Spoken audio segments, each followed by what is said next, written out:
Welcome to the Syncopator Familius podcast. My name is Greg Richter.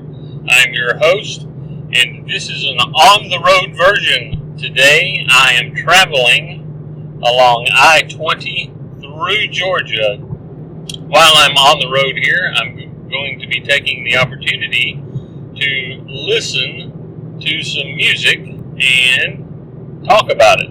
And we are not able to play the music because of copyright issues, but I will tell you that it's going to be a little different. I'm going to tell you what the song is. You can listen to it, and then we'll discuss it. You can pause this podcast, listen to each song, then come back and hear me discuss it. Now, what we're going to be doing today is listening to the Bob Dylan Christian album Trilogy. The first one is Slow Train Coming, which came out in 1979. This is, Dylan had just gone full Christian, and it caused probably as much, if not more, issues with his fan base than when he went electric. His first album was just full-blown born-again Christian, and he was just all out when he went to his concerts, where he wouldn't even play his old music at his concerts.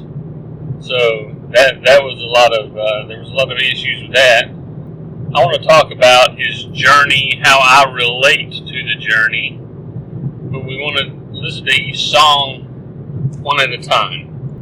Got to serve somebody first. So call up wherever you listen to your music, Spotify,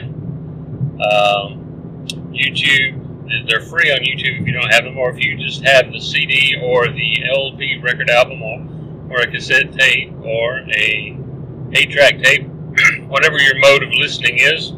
Let's stop. We're going to listen to Gotta Serve Somebody, and then come back and we'll talk about it. Okay. Hope you enjoyed that. I certainly did. The first thing when I first heard, this is the first album I heard. I did not hear this. I became a Christian in 1984, I would say, for those of you unfamiliar with the term. I was raised in a Christian home, environment, family, where Christianity, my mother took us to church. My dad didn't go to church, but we went, and my mom was Baptist, but she took us to his church, his family's church, which was the oldest church in town. And I'm from a town founded by German immigrants, and so the founder of my town this was the very first church that he set up, so that there would be a church. It was just wasn't really a Lutheran church. It was a German Protestant church. And so that's where I went to church. And my mom was, like I said, Baptist, so she had the born-again Christian label from her family. And but that's not anything that was preached at the church I grew up in at the time. I would say that it is now, but at the time it was not.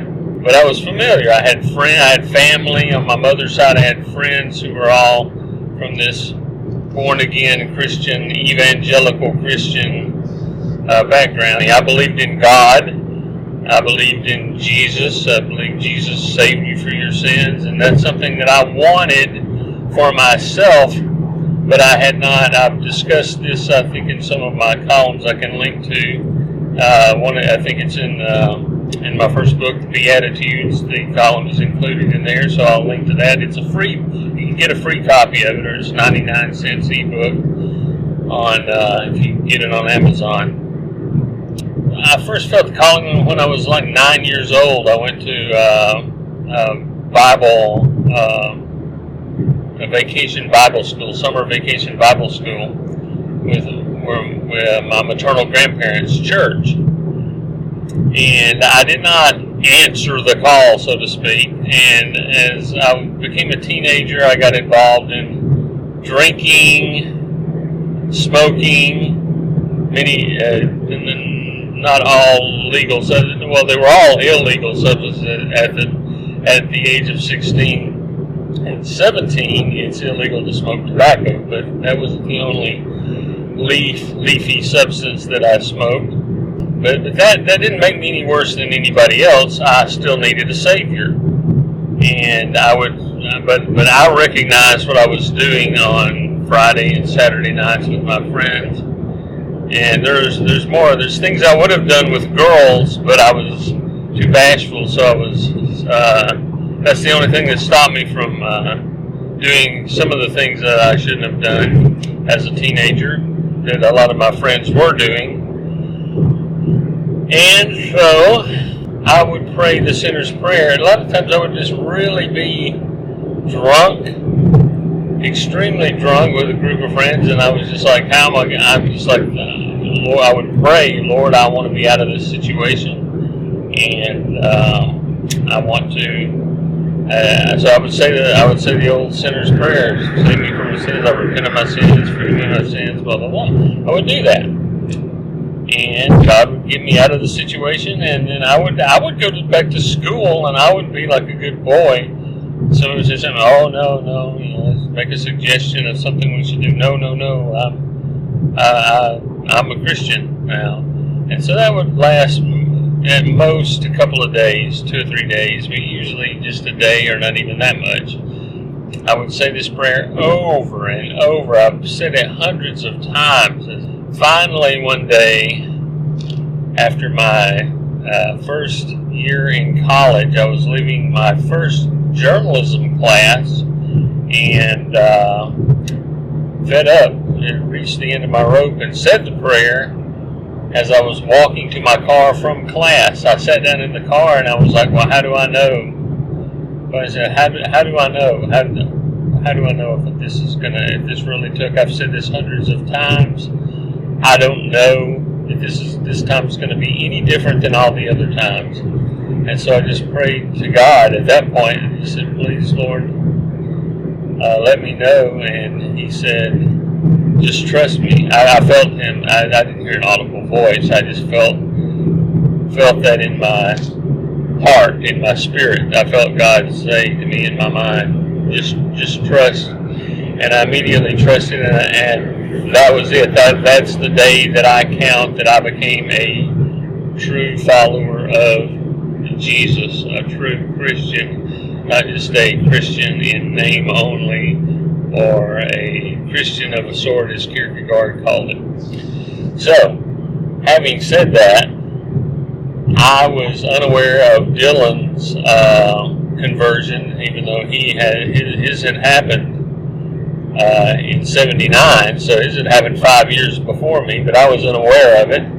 I was listening to Van Halen, and I listened to a lot of different kind of stuff. I listened to the Glenn Miller Band in high school. I had an eclectic musical taste, but mostly it wasn't Benny Goodman or that, but I listened to Buddy Holly. I listened to 50s music, but mostly I listened to Van Halen, The Who, Leonard Skinner, Southern rock, that kind of stuff. But I was aware of Dylan as well, but I was not aware of him to the point that I knew he had become a Christian and recorded at that point 3 Christian albums. So there you have it. Gotta Serve Somebody. That was his first single, I think, from this album, or from his Christian era, and it was met, I think. I will confess that I did zero research for this. I've been packing for the trip, and I'm just going off of what I know, can remember from years ago. But I heard the album about 1988. I heard of Slow Train Coming. I wrote a column about it in the paper I was working for at the time, local paper, and so. There was an assistant district attorney he and his wife had the other 2 albums, so they recorded the albums for me on cassette. So that's how I got the second 2 albums. I became a big fan of Dylan's Christian music at the time, but I wanted to talk a little bit about how he was received. He was not received well by the mainstream society, I don't believe. And in fact, John Lennon, who was famous for Imagine, he wrote a response to serve somebody, you got to serve yourself. You gotta save yourself. Ain't nobody gonna do for you. Yeah, you may believe in devils and you may believe in laws, but Christ, you're gonna have to save yourself, and that's all there is to it. And you gotta realize that this was made during the Me decade. For those of you who weren't alive at the time, the 70s were the Me decade. Everything was about me now. You were serving yourself. So Dylan's got to serve somebody, and it might be the devil or it might be the Lord.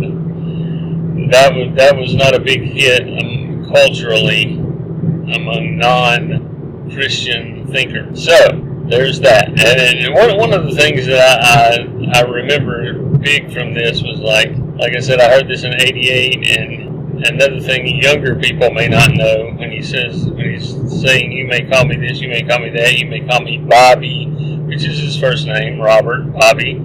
You may call me Zimmy, his real last name was Zimmerman. So that's where you may call me Bobby, you may call me Zimmy. Then he says, you may call me RJ, or you may call me Ray, you may call me anything. No matter what you say, you got to serve somebody. Why would you call him RJ or Ray? Well, there was a comedian in the late 70s, at the time that this was released, who did a bit as an old guy named Raymond J. Johnson Jr. What's your name? My name is Raymond J. Johnson Jr. Well, the deli is right across the street, Mr. Johnson. If you... Oh, you doesn't have to call me Johnson. You can call me Ray. Or you can call me Jay. Or you can call me Johnny. Or you can call me Sonny. Or you can call me Junie. Or you can call me Ray J. Or you can call me RJ. Or you can call me RJJ. Or you can call me RJJ Jr. But you doesn't have to call me Johnson. That was a nod to that I look forward to that, even though there's a real serious theme to the song. I look forward to that line. Now, next we're going to listen to, I think Precious Angel is up next. Yes, I have no idea if these are, I haven't listened to this album in so long. I have all 3 CDs. I haven't listened to them in so long. I don't know what the proper order is. I'm listening to them as they come up on my YouTube, which is the Bob Dylan channel. I would assume he put them in the right order. His people did, but we don't know. Anyway, we're going to try this Precious Angel next. So pause, and then we'll talk about it. Alrighty. Okay, that sounds like it's going to be a love ballad, and it is, and that's as close as we get to on that album. I would say it has a lot of other imagery in there. It has some apocalyptic imagery, some apologetic imagery, some preaching, a lot of preaching against other ways of thinking, and that is pretty typical, I would say, of my experience. This is the experience of a person who is a true believer. I see in Dylan a lot of what I saw in myself and what I see in other believers when they first come to know Jesus. You're really on fire and you want to really, really save everybody. And that's not saying that that's not a goal, but is as the Apostle Paul writes in the Scriptures, sometimes you're planting a seed, sometimes you're watering someone else's seed. So the harvest is not always seen by the person who plants the seed, who waters the seed, who tends the plant. It's a process in a lot of people. Like I said myself, I grew up and I was 9 years old before I felt this calling.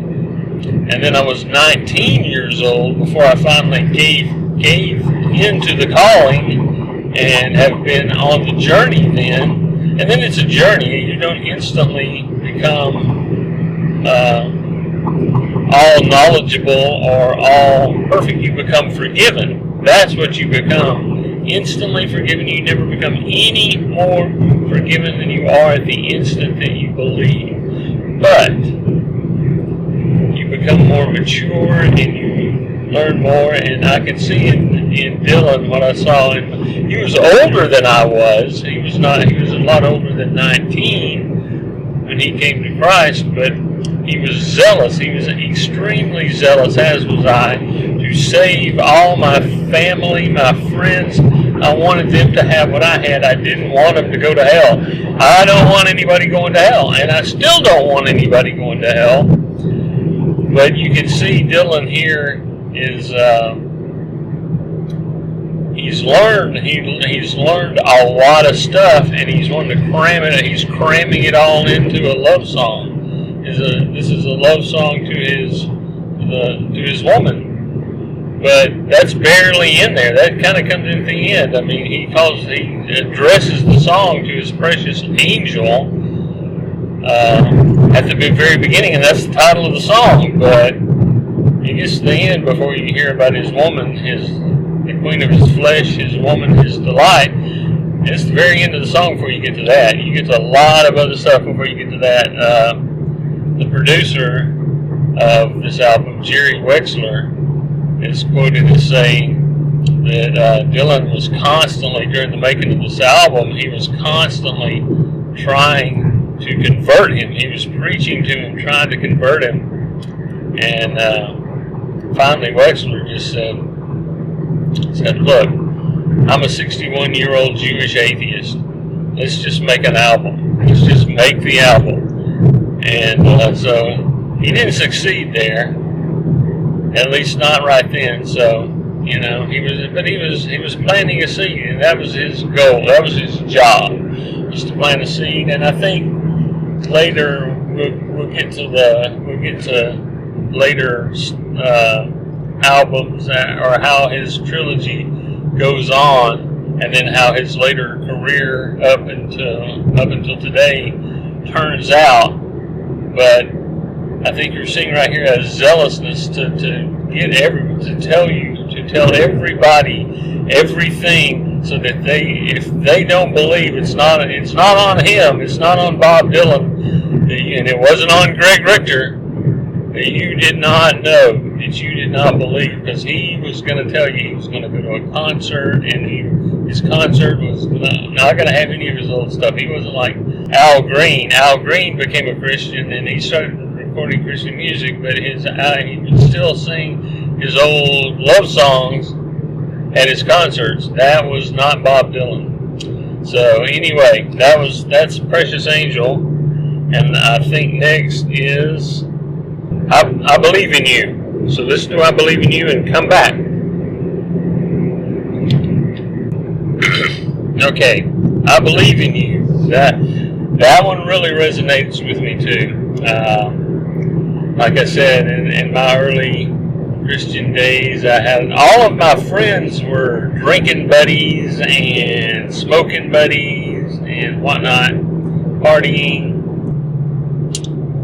That was my friend base, were partiers, and so I didn't want to party anymore. I said, I didn't think I was better than anybody, but I didn't want to do that anymore. And I had seen what happened, as I noted, when I would say these prayers in high school, say the sinner's prayer over and over again, and then I would just, as soon as I got back into this, I was going to go hang out with everybody, but I wasn't going to drink, and I wasn't going to smoke, I wasn't going to do any dope, I wasn't going to do anything, I wasn't going to do any of that bad stuff, because now I'm a Christian. And that lasted. Peer pressure, and especially as a high schooler, got me like that. So your friends kind of fell away, and you started going to church, and you would make new friends but I didn't meet a lot of people my age at church. I wasn't going, and like I said, I was a shy person, so I didn't just like instantly make a lot of Christian friends my age. But I would just go to church and I would make friends with, and in particular,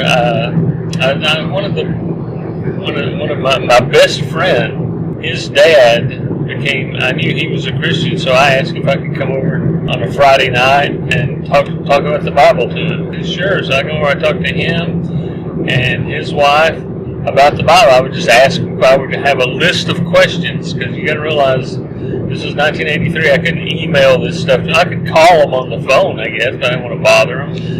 I would go over to see him on Friday or Saturday night. I would write up my list of questions for the week. So I kind of went from party every Friday and Saturday night to partying to just staying home and listening to, and just spending all my time listening to Christian radio.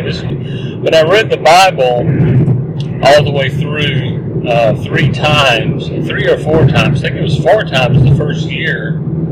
And then I read it 3 times, and then went down to 2, and then went down to 1. Because I'd read it at that point. I'd learned everything, but I wanted to keep reading. But I wanted to know what was in there. What were the secrets? Were there any great secrets in the Bible that I could learn? Spiritual secrets. There weren't any great, like, Gnostic secrets. That's the kind of mind I had. Was there something in there that when I read it, I was going to learn something?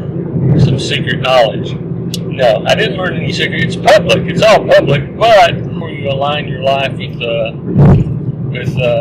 godly things, with God Himself, with Jesus Christ, the more the Holy Spirit will give you insights that you couldn't see with a non-spiritual mind. I felt like Dylan. All my friends were forsaking me. I was like, hey, I'll hang out with you, but I want to have a Bible study. Well, they certainly did not want to have a Bible study, but they didn't even want to just hang out and just whatever. But my thing was I wanted a changed life. I had a changed heart, and I wanted a changed life.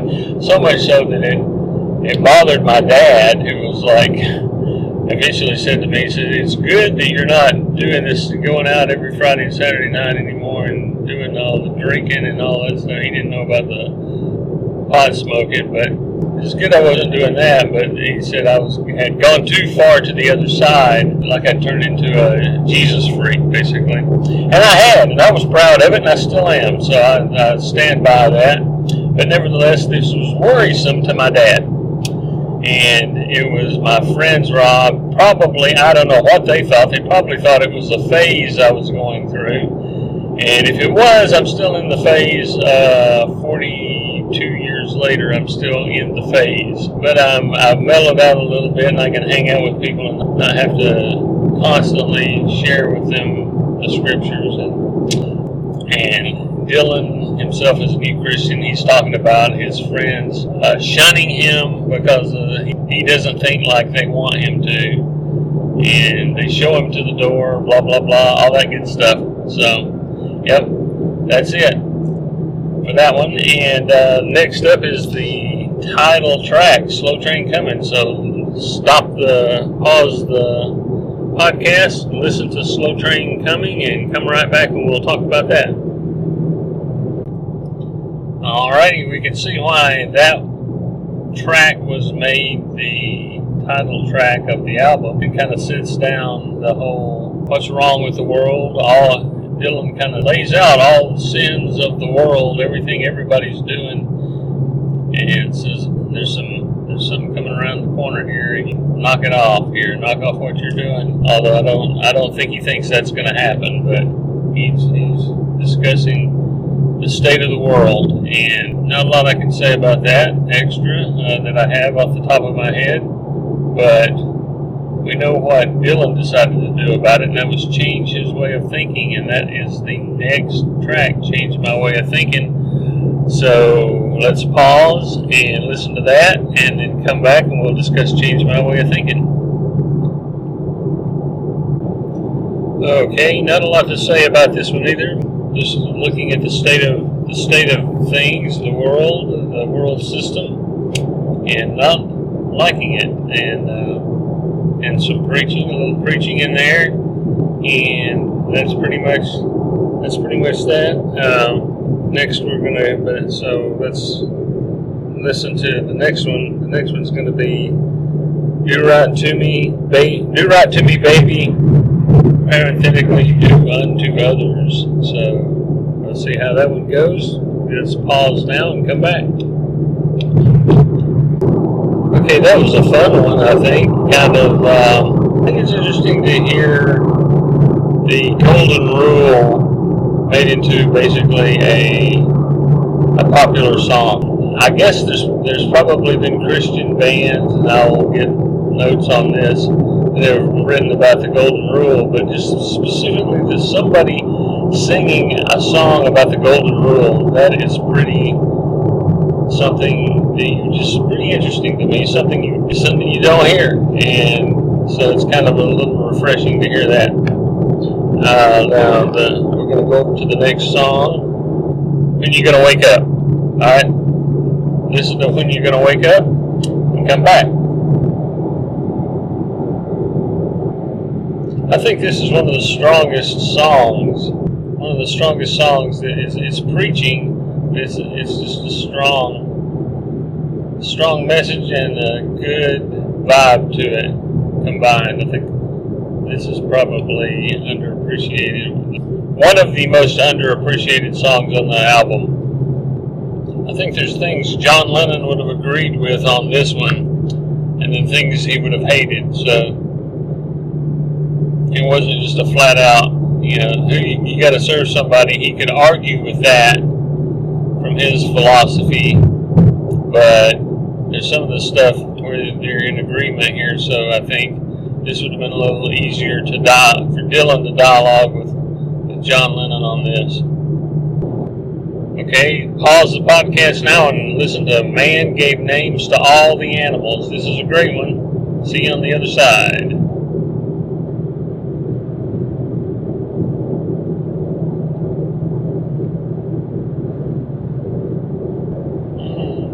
That fun song ended on a somber note. Is this a kiddie song? Is it simplistic? I've heard people give it praise. Seems like they're online on Twitter and whatnot.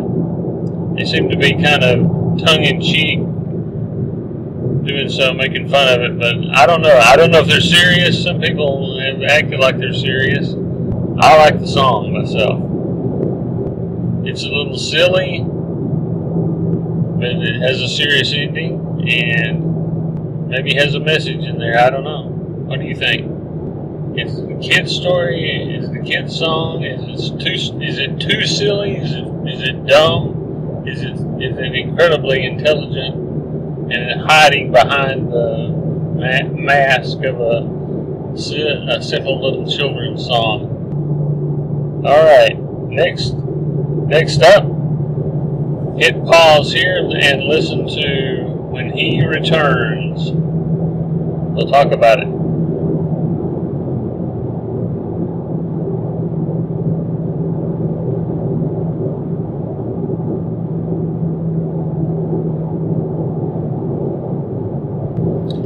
Okay, this one's clearly apocalyptic in the sense, certainly, that it's talking about the return of Jesus and what it's going to be like. But it also has there's a hopefulness to it. It's not all, there's a warning, but there's hope.